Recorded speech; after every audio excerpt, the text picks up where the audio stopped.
रे झुमारी झुमारी सर तुझ्या करमाते आज उतरे हे आज उतरे हे चांद हमर पारा सितारा चारों ओर पकड़े आज उतरे हे चांद हमर पारा सितारा चारों ओर पकड़े सितारा चारों ओर पकड़े ओ सितारा चारों ओर पकड़े अखरामा गड़े करम डारा डारा के फूल पान लहरे आज उतरे चांद हमर पारा सितारा चारों ओर पकड़े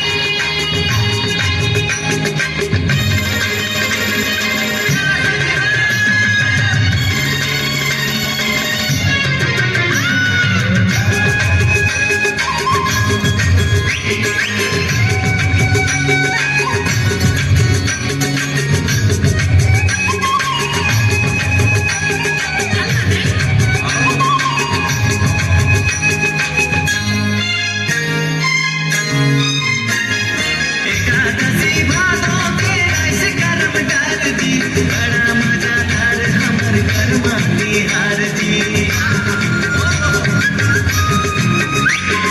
जाइला सजा के हमर जम्मो ये बहिनी रह के उपास सुने कर्मा के कहानी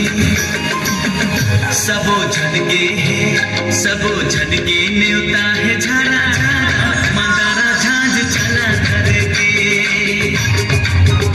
अखरामा गड़े करम डारा डारा के फूल पान लहरे डारा के फूल पान लहरे डारा के फूल पान लहरे आज उतरे हे चांद हमर पारा सितारा चारों ओर पकड़े आज उतरे चांद हमर पारा सितारा चारों ओर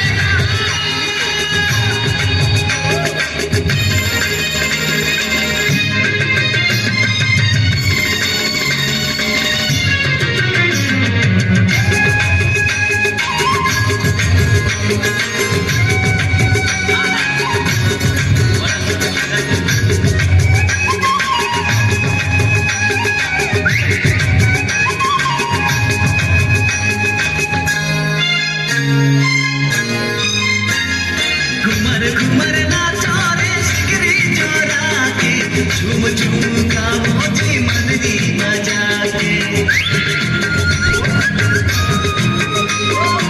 आज हमर अगना पे राजे करम देवा सबो संगी संगवारी करबै कर सेवा